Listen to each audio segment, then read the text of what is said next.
Como os irmãos já sabem, nós estamos estudando a epístola que o apóstolo Paulo escreveu para os crentes da igreja de Corinto. Nós estamos fazendo a exposição seriada desta carta. Estamos cobrindo todos os versículos de todos os capítulos dessa carta. E hoje nós estaremos avançando, iniciando o capítulo de número 6. Então, se você tem a sua Bíblia, você já pode abri-la no capítulo 6 da primeira carta de Paulo aos Coríntios. Enquanto você abre, eu quero relembrar o tema para toda a carta. O tema geral: Jesus, a solução de Deus para as crises na igreja. E temos também o trecho, aí apresentado o trecho que nós estaremos abordando nesta noite, enquanto avançamos um pouco mais no nosso entendimento da palavra do Senhor nosso Deus. Capítulo 6, versos de 1 a 11. Enquanto eu faço a leitura, e eu estou utilizando a versão atualizada das Escrituras Sagradas, enquanto eu faço essa leitura, eu vou pedir que você já tenha em mente o subtema, o tema para este trecho que nós estaremos estudando nesta noite, que é o seguinte: irmãos, não pratiquem a injustiça. Irmãos, não pratiquem a injustiça.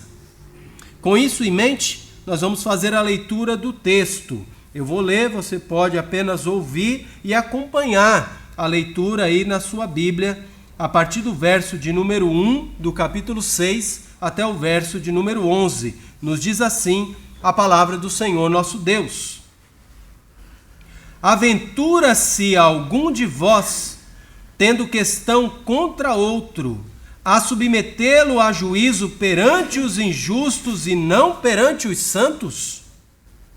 Ou não sabeis que os santos hão de julgar o mundo? Ora, se o mundo deverá ser julgado por vós, sois acaso indignos de julgar as coisas mínimas? Não sabeis que havemos de julgar os próprios anjos? Quanto mais as coisas desta vida. Entretanto, vós, quando tendes a julgar negócios terrenos, constituís um tribunal daqueles que não têm nenhuma aceitação na igreja. Para vergonha vô-lo digo: não há porventura nem ao menos um sábio entre vós que possa julgar no meio da irmandade? Mas irá um irmão a juízo contra outro irmão, e isto perante incrédulos. O só existir entre vós demandas já é completa derrota para vós outros. Por que não sofreis antes a injustiça? Por que não sofreis antes o dano? Mas vós mesmos fazeis a injustiça e fazeis o dano, e isto aos próprios irmãos.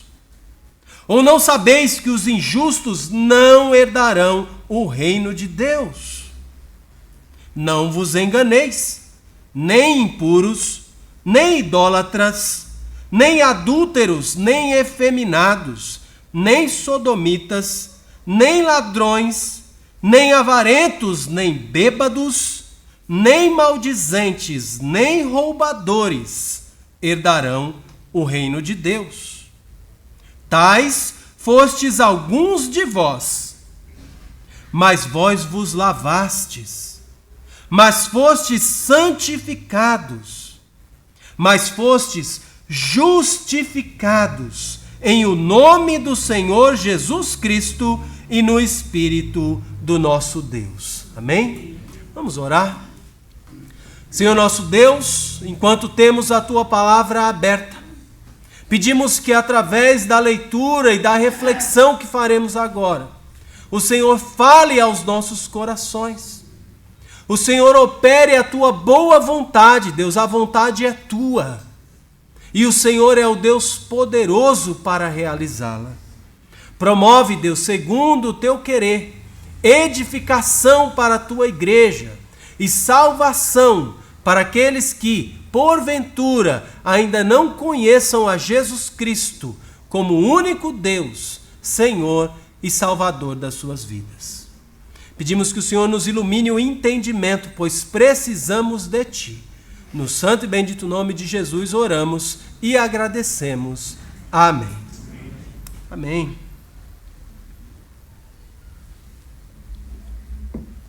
Irmãos, o tema geral dessa carta fala a respeito das crises no meio da igreja. Nós vimos que os primeiros capítulos foram dedicados a tratar o que eu chamei aqui de crise dos partidos, aonde líderes diversos dentro da igreja estavam sendo quase que adorados por aqueles irmãos.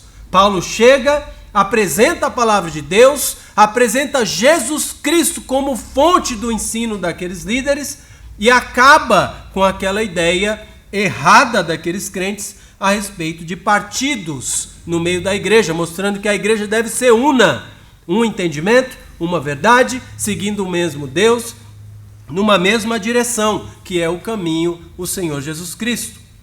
Depois, a partir do capítulo 5, Paulo introduz essa segunda crise que a igreja estava passando e que eu estou chamando de crise da imoralidade. Então, ele avança a partir do capítulo 5, tratando do caso daquele irmão da igreja que estava tendo relações íntimas com a esposa, a mulher do próprio pai. Então nós já vimos isso. E adentra ao capítulo 6, onde nós estamos, ainda em meio à crise da imoralidade. Agora olhando para um outro aspecto que está dentro da ideia que é combatida nestes capítulos, a ideia de que o crente que vive no meio da igreja de Deus, que faz parte da igreja de Deus, tenha a sua vida envolvida na imoralidade. Tá? Paulo agora não vai falar da imoralidade. Vimos que a imoralidade, a impureza, aqui nesse contexto, diz respeito à impureza sexual e também a todos os tipos de pecado que o crente pode se envolver e viver debaixo da escravidão daquele pecado, embora em Cristo já seja liberto. Mas Paulo agora olha para um outro aspecto dentro dessa crise da imoralidade, que é o aspecto da prática da injustiça. Já que justiça é aquilo que é alinhado ao desejo e orientação de Deus. Deus, como Deus de todo o crente, tem uma expectativa, tem um desejo manifestado na sua palavra. E quando estamos alinhados a esse desejo de Deus, conhecendo o que Deus quer e fazendo o que Deus quer, estamos agindo em justiça. Mas quando nos desviamos disso, seja para qualquer outra direção, caímos na prática da injustiça. Seja no âmbito da imoralidade sexual, seja em qualquer outro desvio e prática, ou como a palavra de Deus nos ensina, pecado. Daí o nosso subtema: irmãos, não pratiquem a injustiça. O contexto anterior, ou seja, mais especificamente os versos 12 e 13 do capítulo 5, lá Paulo já apresentou e estabeleceu um princípio que a igreja deveria observar, acreditar e observar.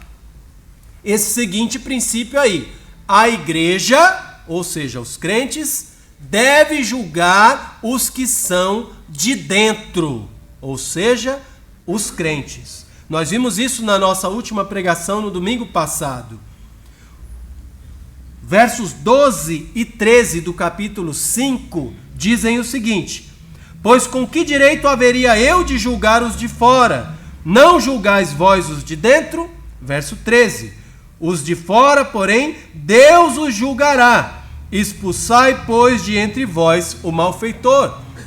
E com isso Paulo estabeleceu esse princípio. Os crentes devem ser julgados por crentes. E os descrentes, os que estão no mundo, estão debaixo do juízo de Deus. Deus os julgará. Então, nossa responsabilidade é apresentar a eles a verdade, mas não julgá-los, porque estão debaixo do juízo de Deus. Mas no meio da igreja, sim, crentes têm o dever de julgar outros crentes. E vimos, aliás, que esse julgamento é o julgamento segundo Deus. Não é julgar os outros, julgar os irmãos, as irmãs, de acordo com a minha preferência, mas sim de acordo com a orientação do Senhor nosso Deus. Então Paulo avança fazendo perguntas que revelam, chamam a atenção dos irmãos, ajudam os crentes de Corinto a perceber que eles estavam vivendo na prática da injustiça. As perguntas, então, que Paulo vai fazendo são justamente para que eles pensem na resposta e percebam o erro que eles estavam cometendo, praticando injustiça no meio da igreja. Algumas das perguntas que nós encontramos aqui estão resumidas aí para a nossa lembrança, mas nós já lemos os versículos. A partir do verso 2, então, ele faz essas perguntas. É justo um crente levar a julgamento outro crente perante os descrentes? A situação que certamente Paulo havia sido informado pelos irmãos da igreja que haviam visitado ele fala os membros lá da casa de Cloe. Então, provavelmente tinham dado informações a Paulo de problemas que estavam surgindo dentro da igreja, problemas que facilmente poderiam ser resolvidos dentro da igreja, mas que estavam sendo levados para juízo. Então, era o crente contratando um advogado, né, daquela época, para poder processar o outro crente. E aí Paulo não entra nos pormenores de quais eram essas questões, mas por coisas banais, coisas que mais à frente ele vai usar a expressão coisas mínimas. Tá? Então a pergunta que fica aqui: é justo dois crentes que estão tendo problemas procurarem os descrentes para resolverem esse problema entre eles?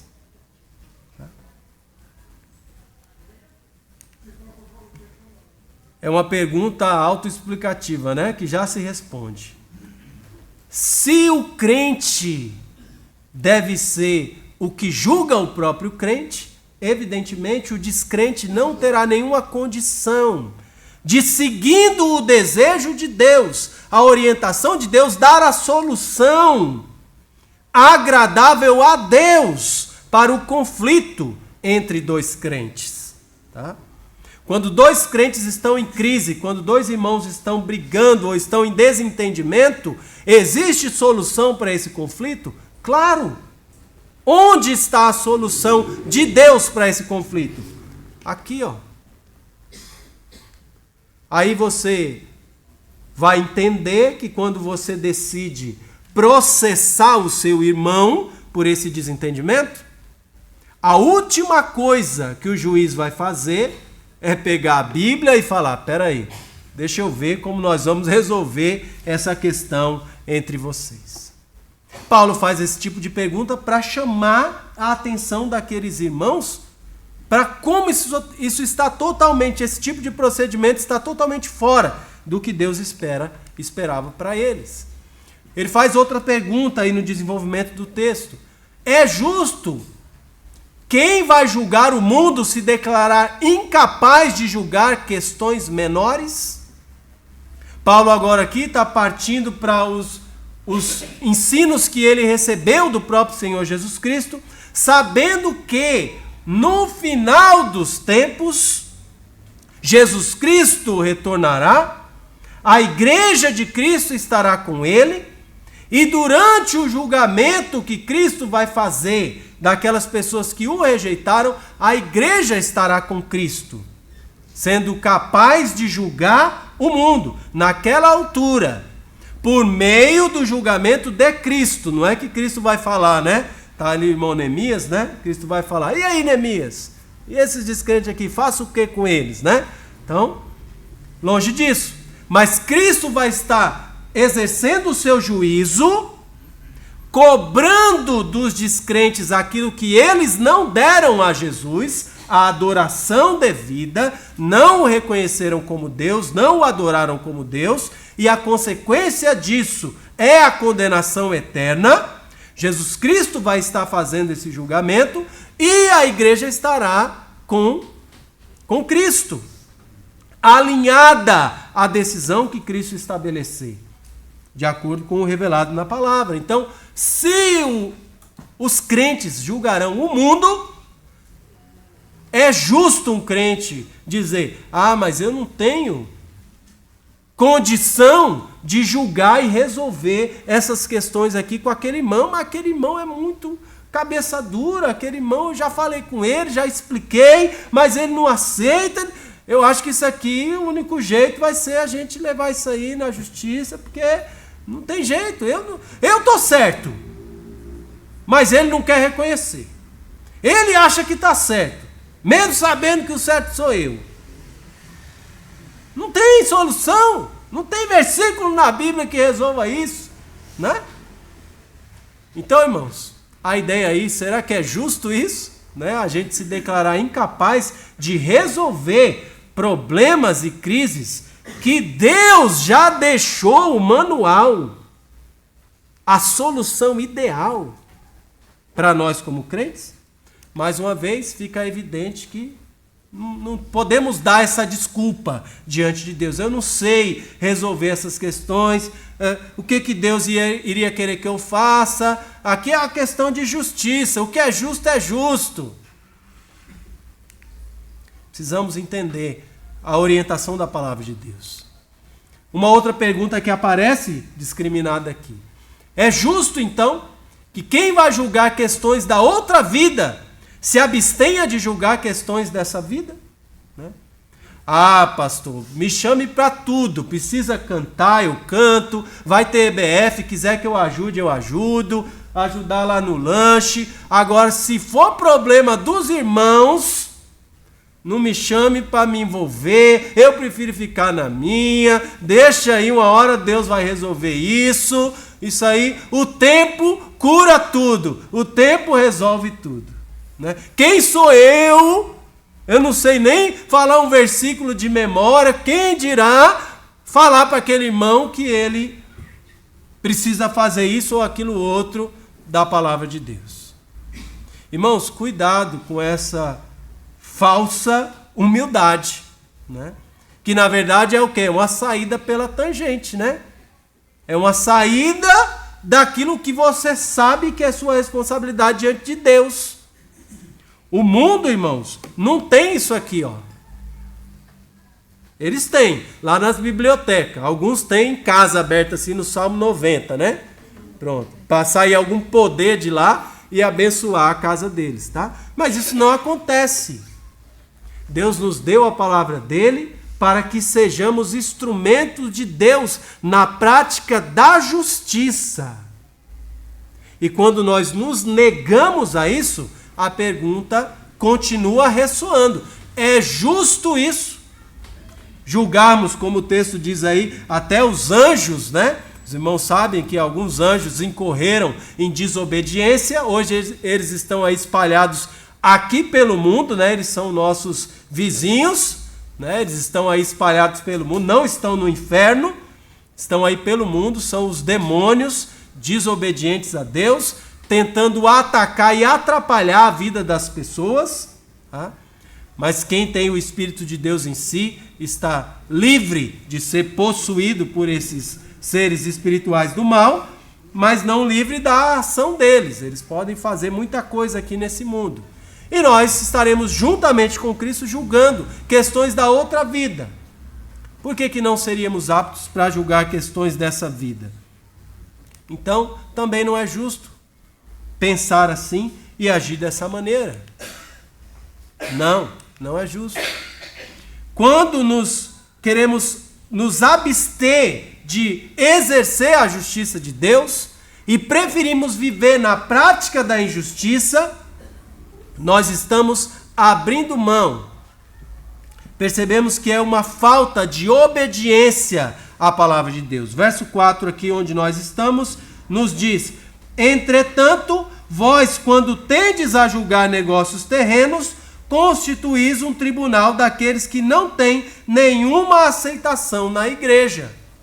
Então aqueles crentes estavam demonstrando falta de obediência a Deus, porque embora o princípio de Deus para a igreja é crentes julgando crentes à luz da palavra de Deus, que um crente use a palavra de Deus para resolver as questões com outro crente, quando houver desentendimento, mesmo assim, eles estavam insistindo e levando os crentes para o juízo diante dos descrentes, tá? Estavam processando uns aos outros aí no mundão.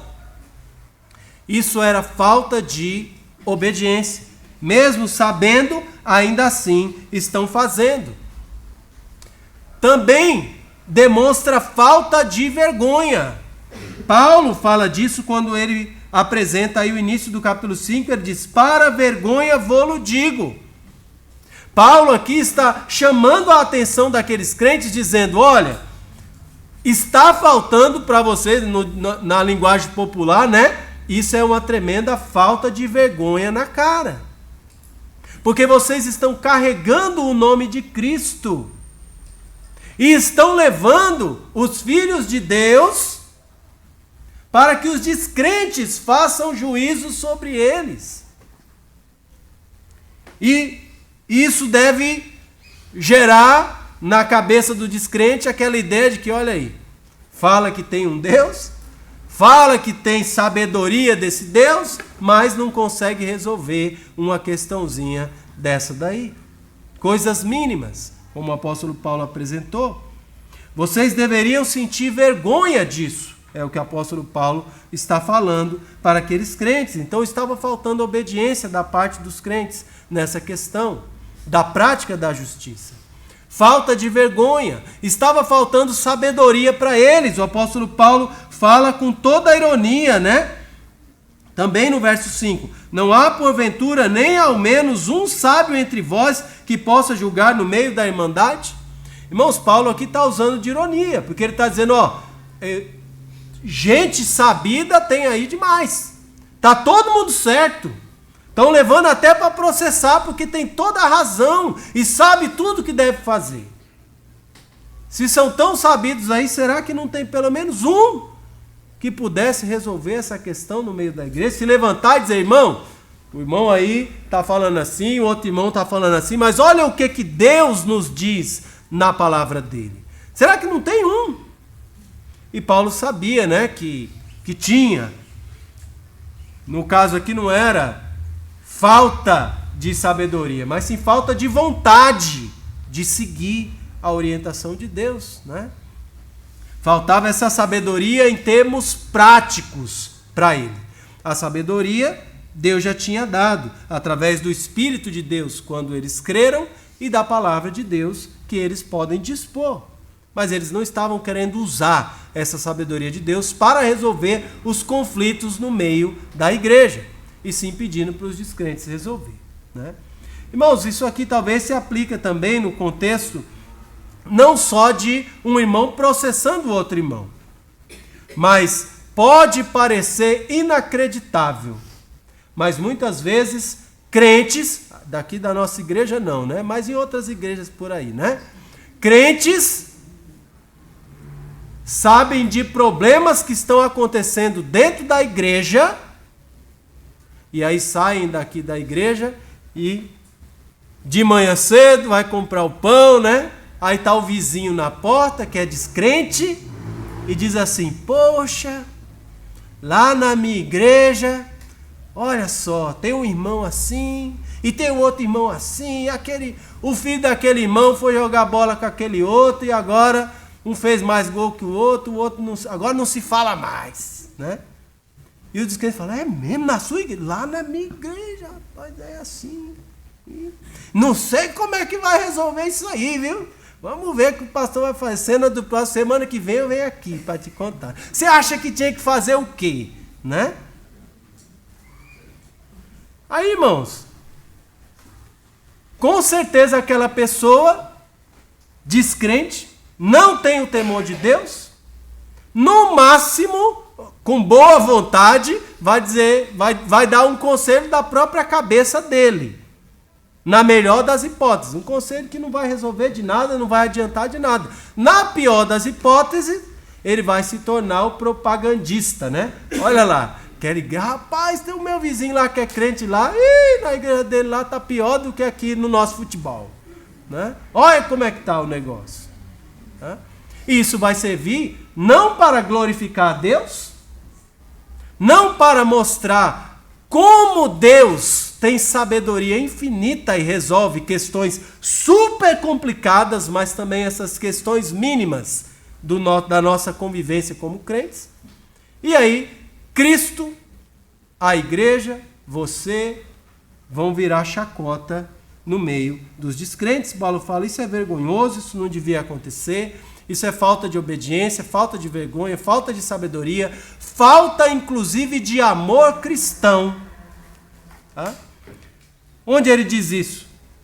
Verso 7, quando ele afirma, o só existir entre vós demandas já é completa derrota para vós outros. A ideia de demandas aqui é a ideia de problemas que vocês não estão sendo capazes de resolver. É isso que ele está dizendo aqui com demandas. Só de existirem problemas no meio da igreja, que não tenha um crente que diga assim, poxa, vamos para a Bíblia e vamos descobrir como resolve isso aqui da maneira de Deus, isso já é completa derrota. E aí Paulo começa a exortar aqueles irmãos, trazendo a lembrança deles da necessidade do amor cristão. O que é o amor cristão? O amor é tudo igual, não é não? Olha, não é não, viu? O amor cristão é o amor de Cristo, o amor apresentado nas Escrituras. Um amor que não é um desenho de coração pintado de vermelho, né? E uma florzinha, né? Dizendo eu te amo. E na hora que a pessoa precisa, não está junto.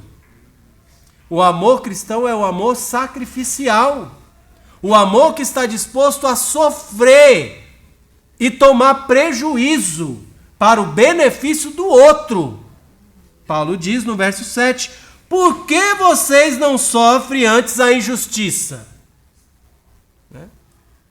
Você tem certeza que está certo? Tenho certeza absoluta. Então por que não deixa ele ganhar essa causa aí? Se você tem certeza que está certo, Deus sabe que você está certo, isso já não é suficiente? Por que você tem que mostrar que você está certo através de pisar no pescoço e na cabeça do seu irmão? Mostrar o documento do processo que você ganhou contra o seu irmão. O que é que você vai precisar sofrer ou perder para demonstrar amor cristão? Para ser mais semelhante a Cristo. Será que isso não vale a pena? Ah, mas se eu estou certo, Deus me livre. Qualquer outro que quiser, que sofra essa injustiça, mas o que é meu e ninguém toma e acabou. Tá? Você pode até pensar assim, você pode até agir assim, mas isso afasta você da prática que Cristo realizou. Afasta você do amor cristão e deixa você mais parecido, não com Cristo, mas mais parecido com os injustos, com os ímpios, com os descrentes. Afinal de contas, no mundo, essa é a lei, essa é a justiça. E ninguém está disposto a abrir mão de nada que tenha direito para a glória de Deus. No mundo, ninguém está disposto. Mas na igreja de Deus, essa deve ser a lei. Irmãos, não seria errado orar a Deus perguntando o seguinte: Senhor, do que é que eu posso abrir mão nas minhas disputas para que o Senhor seja glorificado? Não seria errado não, irmãos, orar assim. Tá? Não é o desejo do nosso coração natural. Mas lembra, o nosso coração natural já está sendo mexido há um bom tempo por um Deus sobrenatural, sendo transformado num caráter sobrenatural que exige de nós atitudes sobrenaturais, atitudes de justiça que o mundo não pode ter. Se fosse para o crente fazer exatamente o que o mundo faz, qual a diferença, irmãos? O descrente vai viver na prática da injustiça, mas o crente não. O crente deve praticar a justiça, ainda que isso exija dele o exercício do amor cristão, sacrifício. Por que não sofreis antes o dano? Por que não passar por errado diante dos homens, mas ter Deus do seu lado para realizar a sua justiça? Se realmente cremos em Deus, não tem nem explicação do porquê de fato não fazemos isso, ou não estamos dispostos a agir assim. Falta de misericórdia, irmãos, também. Verso 8: mas vós mesmos fazeis a injustiça, fazeis o dano, e isto aos próprios irmãos. E aqui Paulo não entra nem na questão de destacar ou relembrar aqueles irmãos que os próprios irmãos são membros do corpo de Cristo. E Cristo é o cabeça desse corpo. Viver na prática da injustiça contra os membros de Cristo, contra os próprios irmãos, afrontar os próprios irmãos, pisar no pescoço do próprio irmão por causa do meu direito, para mostrar que eu tenho razão, que eu sou o certo, que é assim e acabou, é afrontar o próprio Cristo, já que cada crente é também membro do corpo de Cristo. Quem pratica a injustiça, o resumo é que está abandonando a obediência, a vergonha, a sabedoria, o amor cristão e também a misericórdia. Irmãos, quando sabemos o que devemos fazer e não fazemos, podemos chamar do que quiser, né? Podemos procurar entender essa atitude do jeito que quiser e justificar também. Ah, mas é porque nem adianta, porque não ia valer a pena, Deus sabe, ninguém é perfeito. Você pode justificar do jeito que quiser, mas a verdade verdadeira é essa: você está abrindo mão de obedecer a Deus, abrindo mão de ter vergonha na cara e honrar o nome de Deus que você carrega, abrindo mão de agir com sabedoria, não a sua, mas a sabedoria de Deus que você já tem à sua disposição, abrindo mão do amor cristão, de fazer por outros o que Cristo fez por você. Você vai continuar se chamando de cristão, se chamando de crente, falando para os outros que Jesus é o seu mestre e é ele que você segue, mas você está abrindo mão de todos esses valores de Cristo e deixando de exercer misericórdia para com os seus irmãos, né? Mas ele está errado mesmo, então seja misericordioso. Um dia você também vai errar, demora para acontecer, né? Mas um dia você também vai errar. E nesse dia, você vai querer receber misericórdia. E por que você então não exerce misericórdia para com aquele que hoje está precisando dessa misericórdia? Irmãos, precisamos entender a realidade do que é a prática da justiça. Todos nós gostamos da justiça, né? Para a justiça a gente dá um like, né? Dá lá um carimbo, isso é bom. O negócio de justiça é bom. Mas precisamos entender o que isso exige de nós como crentes. E talvez seria mais certo dizer, ao invés de continuar vivendo na prática da justiça, talvez o que muitos de nós precisamos é começar a abandonar a prática da injustiça para começar a exercer, a viver a prática da justiça como ela realmente é. E à luz do que a palavra de Deus diz que ela exige de nós. Fica claro o perigo de como crentes vivemos constantemente na prática da injustiça. Sabemos o que é o certo e fazer o errado. Paulo coloca aqui algo que é um checkmate para o crente que acredita que não tem problema não. Isso aí é mais uma coisa da vida do dia a dia de cada um. Paulo deixa aqui abertamente registrado que quem pratica a injustiça não herdará o reino de Deus. Isso você encontra aí no verso 9.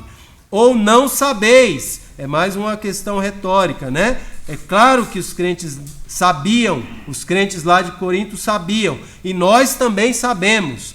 Ou não sabeis que os injustos não herdarão o reino de Deus?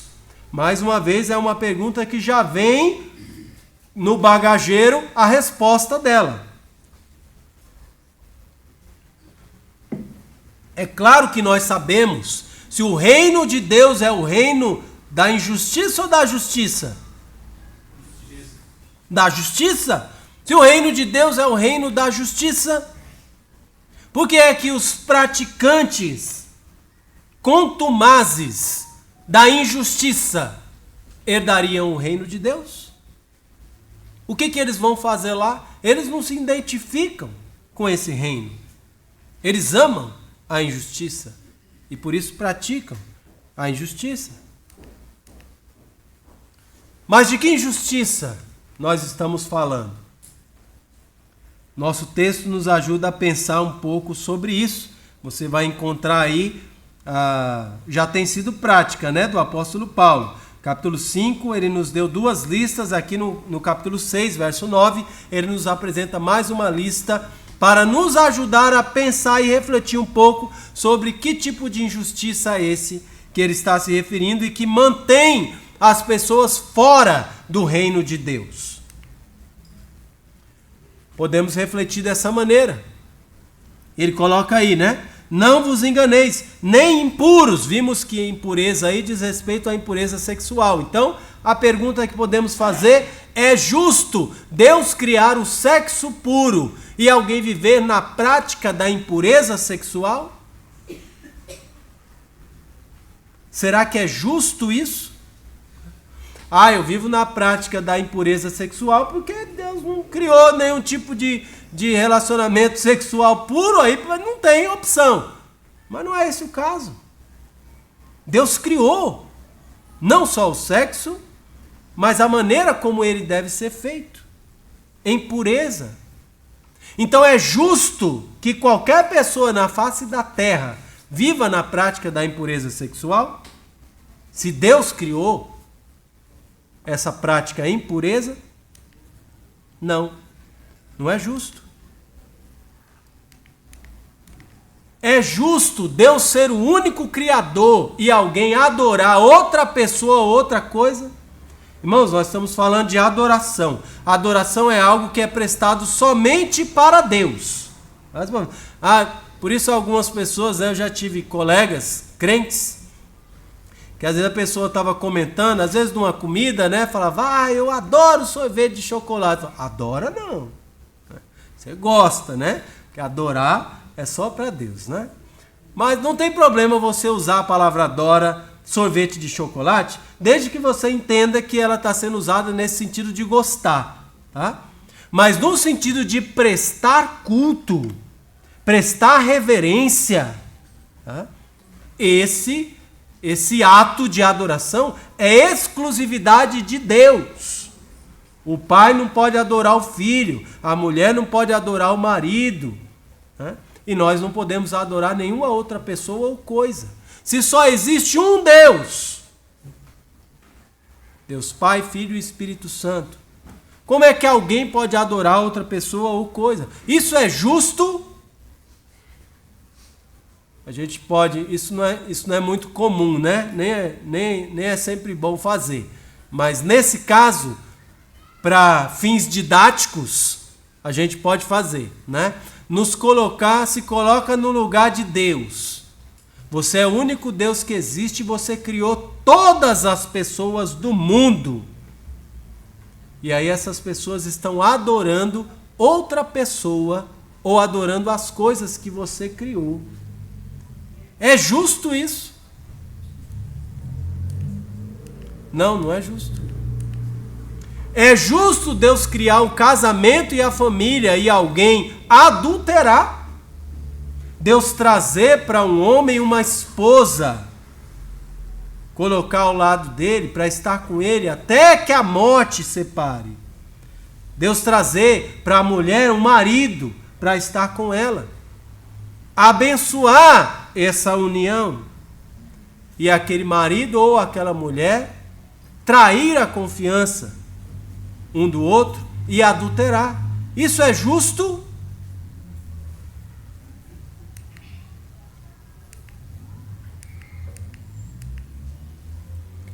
É justo Deus criar o homem para ser homem e ele viver como mulher? Isso está no nosso texto. Ou não sabeis que os injustos não herdarão o reino de Deus? Verso 9. Não vos enganeis, nem impuros, nem idólatras, nem adúlteros, nem efeminados. Esse é o homem que foi criado homem, mas deseja viver como mulher. Se Deus criou o homem para ser homem, é justo que o homem decida viver como mulher? Não seria isso prática de injustiça diante de Deus?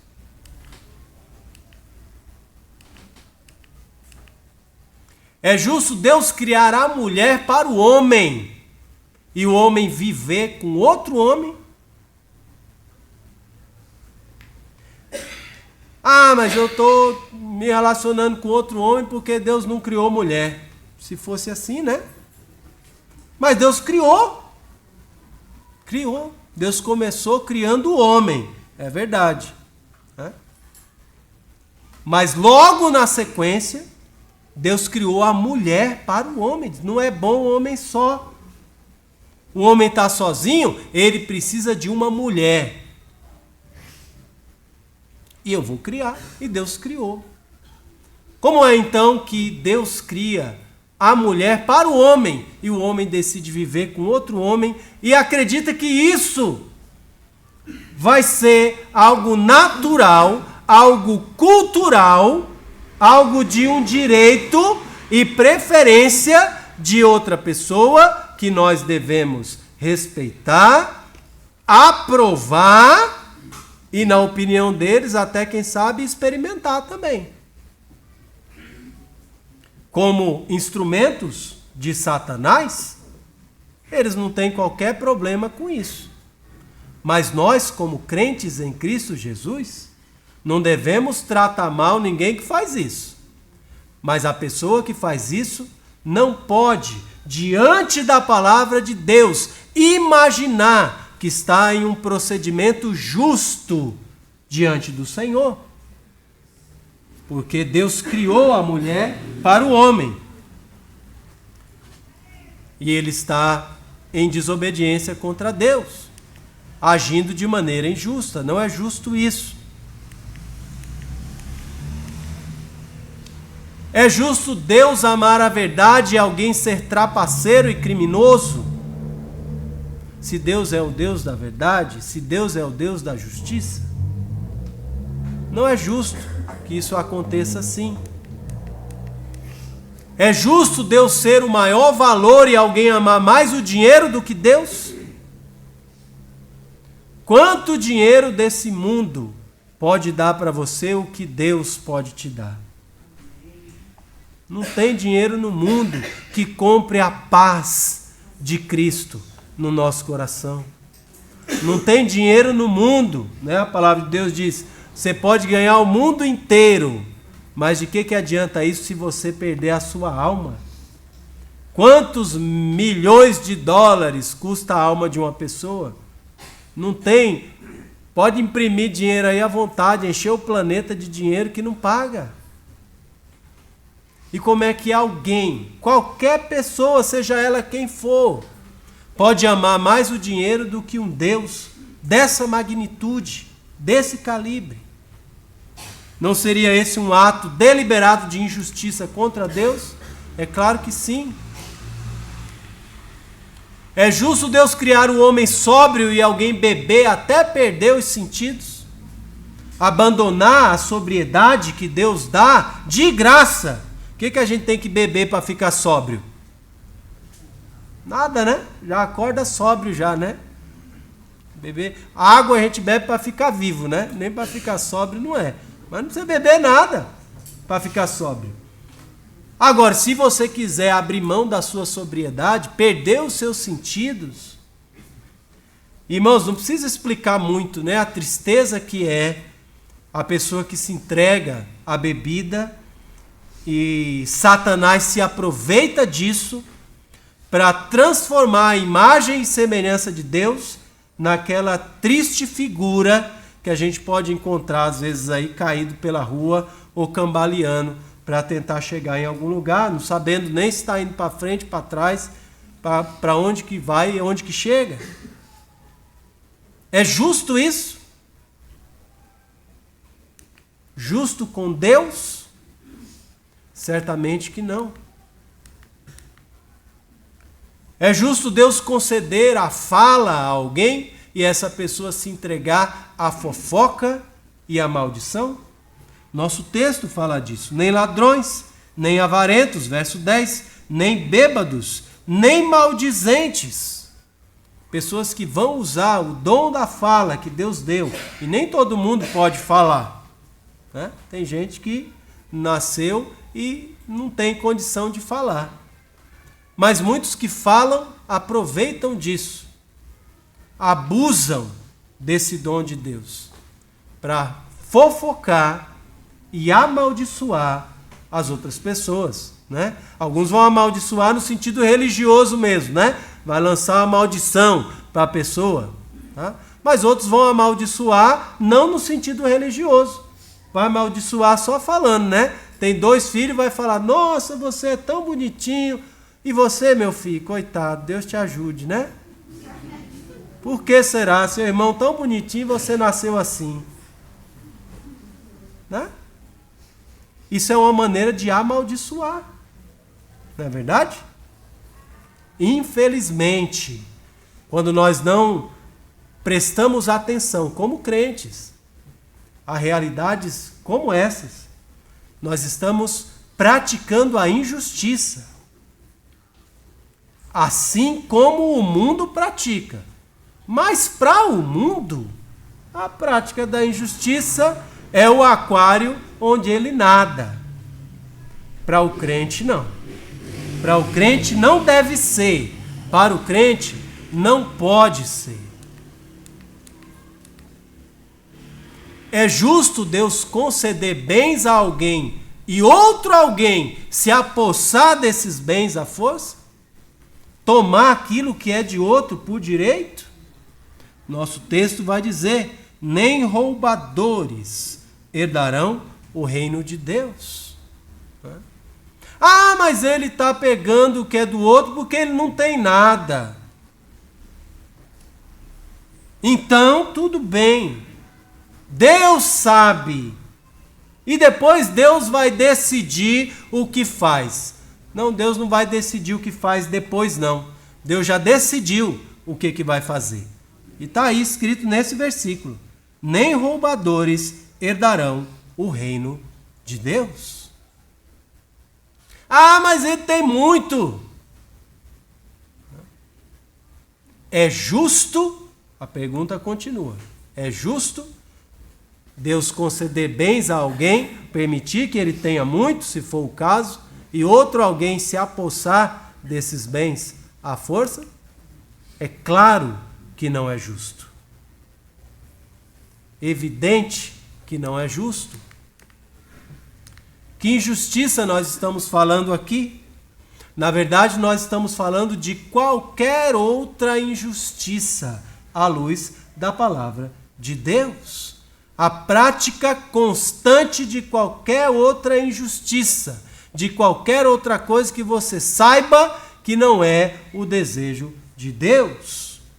Mais uma vez, nós encontramos aqui uma lista. E se você reparar, essa lista é a mesma lista que Paulo vem apresentando. Ele apresentou essa lista no capítulo 5, verso 10, que diz: refiro-me com isso não propriamente aos impuros deste mundo, ou avarentos, roubadores, idólatras. Olha aí, só tinha 4, né? Impuros, avarentos, roubadores e idólatras. No verso 11, Paulo repete essa lista, mas agora ele amplia. Verso 11 do capítulo 5. Dizendo: se irmão for impuro, avarento, idólatra, maldizente, beberrão, roubador. Mostrando que essa lista não é uma lista fixa. São só alguns exemplos daquilo que desagrada a Deus, à luz da revelação que nós já temos. Como é que eu vou adivinhar o que agrada a Deus e o que não agrada? Não tem que adivinhar, não. Já está tudo aqui, ó. Tudo aqui. E agora a mesma lista aparece nos versos 9 e 10. Impuros, idólatras, adúlteros. E aí acrescentam-se novas categorias aqui a título de exemplo. Efeminados, sodomitas, ladrões, avarentos, bêbados, maldizentes e roubadores. Isso é um sinal, é um indicativo de que essa lista pode ser ampliada tanto quanto a palavra de Deus permita. Se Deus disse isso é assim, e é assim que deve ser, e qualquer um de nós está agindo o contrário, insistindo em viver o contrário, estamos vivendo na prática da injustiça. E, como acabamos de ver, não devemos nos enganar. Os injustos não herdarão o reino de Deus. Pastor, então ele está falando aqui que o crente que viver na prática da injustiça, ele vai perder a salvação dele? Ele já não creu em Jesus? Ele já não está salvo para sempre? Então, se ele viver aí na prática da injustiça, ele vai perder a salvação? Irmãos, entenda bem o que esse texto está querendo dizer.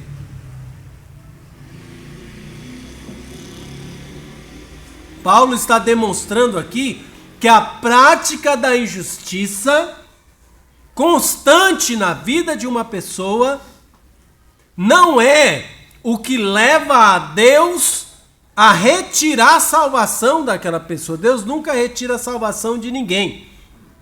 Mas é antes um indicativo. É uma luz no painel que acende. Um indicativo de que possivelmente essa pessoa nunca recebeu a salvação de Deus. A prática comum do crente não é a prática da injustiça.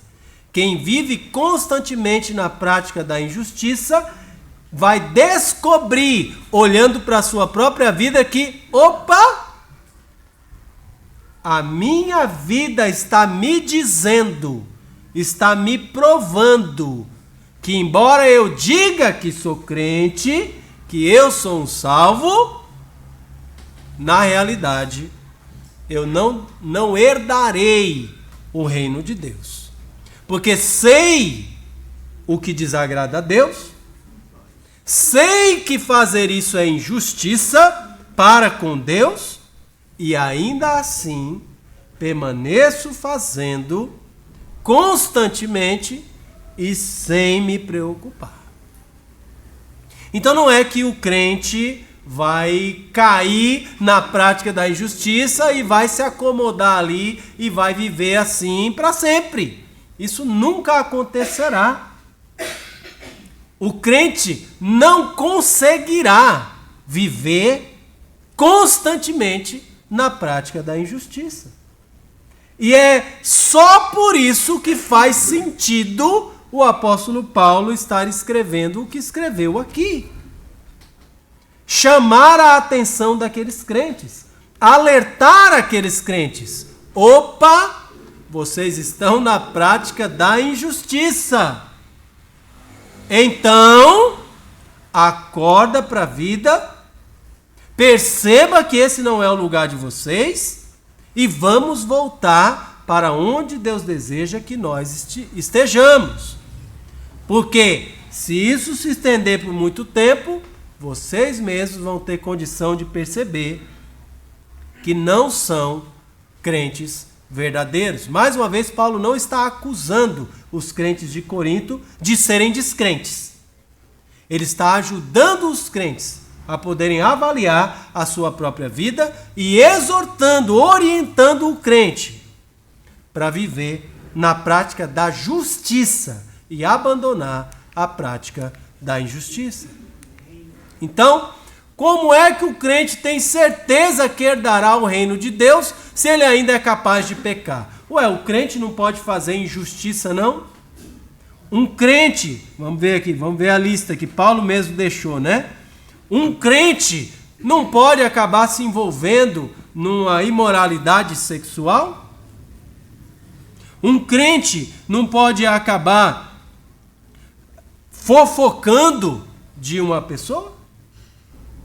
Um crente não pode acabar, dependendo da circunstância, roubando outra pessoa?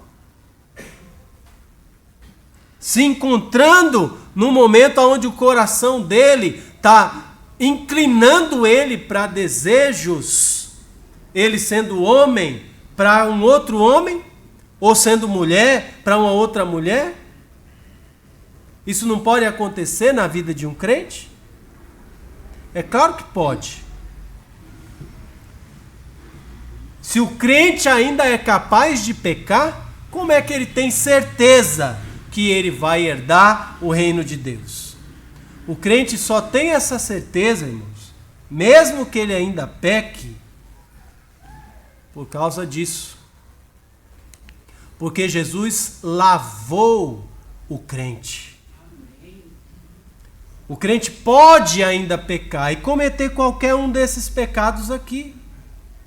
Mas o crente que cometer algum desses pecados, por conta do que Jesus Cristo fez por ele, o lavou, removendo as manchas e as correntes do pecado, esse crente não conseguirá permanecer na prática daquele pecado. Esse crente vai ser incomodado pelo Espírito de Deus que habita nele. Esse crente vai arrepender-se desse pecado que ele cometeu, seja que pecado for. E digo mais, Jesus não vai dizer, olha, eu ia até perdoar, mas como foi esse pecado aí, rapaz, esse aí, viu, você agora pegou pesado e dificultou para mim, tá? Irmãos, entenda bem. Hoje o pastor deu liberdade para a gente fazer e que Jesus vai perdoar tudo. Irmãos, entenda corretamente a palavra de Deus. Não há impedimento para o perdão de Cristo. Amém?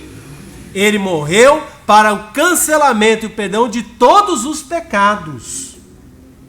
Mas o crente que ama o pecado, o crente que escolhe o pecado, o crente que planeja os seus pecados, né? Rapaz, hoje eu já vou pedir perdão para Deus porque amanhã é final de semana e eu vou aproveitar, né? Já vou pedir perdão logo hoje porque amanhã eu vou fazer tanta desgrameira por aí que Deus já sabe, tá? Esse tipo de crente a gente chama de crente porque o mundo chama, né? Mas esse não é crente, irmãos, né? É muito diferente de um crente que, eventualmente, estava passando e tropeçou naquele pecado. Caiu naquele buraco. Agora ele vai buscar a ajuda de Deus e Jesus Cristo o ajudará. Jesus Cristo já lavou aquele crente. Jesus Cristo restaura aquele crente.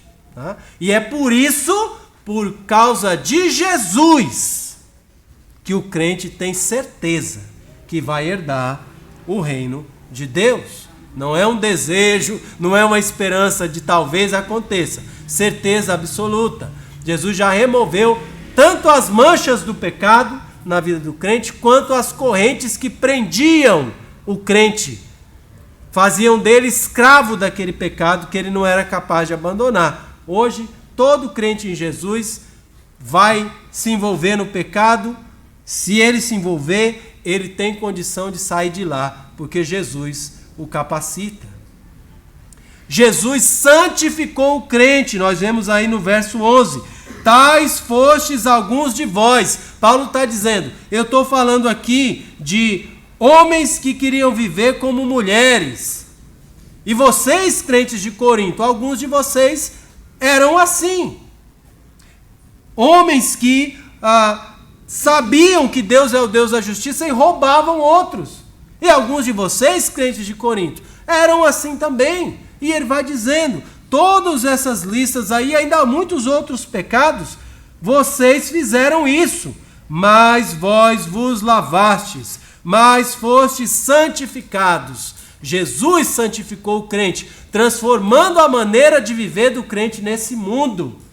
É por isso que a vida do crente é na prática da justiça, porque Deus o está transformando dia a dia, de dentro para fora. É uma ação do Espírito de Deus no crente. E por isso o crente se satisfaz em viver na justiça. Ainda que o mundo não goste, ainda que o mundo não queira, ainda que o mundo diga que é errado ou que a gente é doido, mas a gente se satisfaz em ser transformado por Deus e viver de uma maneira diferente nesse mundo. Só vivemos assim por causa de Jesus Cristo. E porque Jesus justificou o crente, como diz o nosso texto. Fostes justificados em o nome do Senhor Jesus Cristo e no Espírito do nosso Deus. A justificação que Jesus realizou para os que creem nele, e só para esses, foi conceder a esses, foi aplicar a eles a justiça divina. O que significa isso? Que todo crente tem a mesma justiça de Deus. Todo crente, Jesus vai lá e tira injusto e coloca assim, justo igual a Deus, nunca fez nada de errado. Será que é isso? Evidentemente que não é isso, né? Jesus não ignora o que a gente fez. Fizemos muita coisa errada. E, infelizmente, possivelmente ainda vamos fazer algumas outras. Não com alegria, não planejando, não gostando. Mas é possível que aconteça com você e comigo, né? Porque pastor também peca e não é pouco, tá? Mas o pastor também tem o Espírito de Deus que o chama de volta para se arrepender e abandonar os seus pecados. Então, irmãos, a justificação de Jesus é aplicada para o crente. Significa o quê? Que na hora do julgamento do crente, Deus não vai pegar os atos do crente e julgá-lo para a sua entrada no céu ou para ele ficar fora do céu. O que Deus vai pegar para julgar é a justiça de Jesus, a justiça divina. Vai chegar um lá e ele vai dizer, opa, esse é crente. Então, deixa as coisinhas que ele fez aí, deixa eu pegar aqui a justiça de Jesus. Olhando pela justiça de Jesus, 100%, viu, de aproveitamento, esse reino é seu, pode entrar. Essa é a justificação do crente. Deus concede a justiça divina e livra o crente da condenação eterna. O crente que tiver feito 3 pecados, ou 300, ou 3.000, ou 3 milhões. Todo o pecado do crente pago pelo sangue derramado de Jesus Cristo. E esse pagamento vale para o crente só porque ele é crente. Ah, pastor, ser crente é vir aqui na igreja, né? Claro que não. Ser crente é fazer de Jesus Cristo o seu único Senhor, Salvador e Deus. Isso é ser crente. Há transformação, existe transformação verdadeira na vida do crente. No nome, e nome aí é na pessoa, né? Na pessoa do Senhor Jesus Cristo e no Espírito do nosso Deus. Podemos ser verdadeiramente transformados. E como crentes de fato somos. Por isso, não devemos viver na prática da injustiça. O poder verdadeiro do Deus verdadeiro está em nós. Somos capazes, sim, de viver justamente diante de Deus, por causa de Cristo Jesus, o nosso Senhor, e o Espírito de Deus que Ele depositou no nosso coração quando cremos. A pergunta que fica para concluir é: então é justo o crente ser injusto? Será que é justo o crente ser injusto? É justo com Deus termos recebido de Deus tudo o que Ele espera de nós e a gente viver fazendo o contrário? Certamente também não é justo.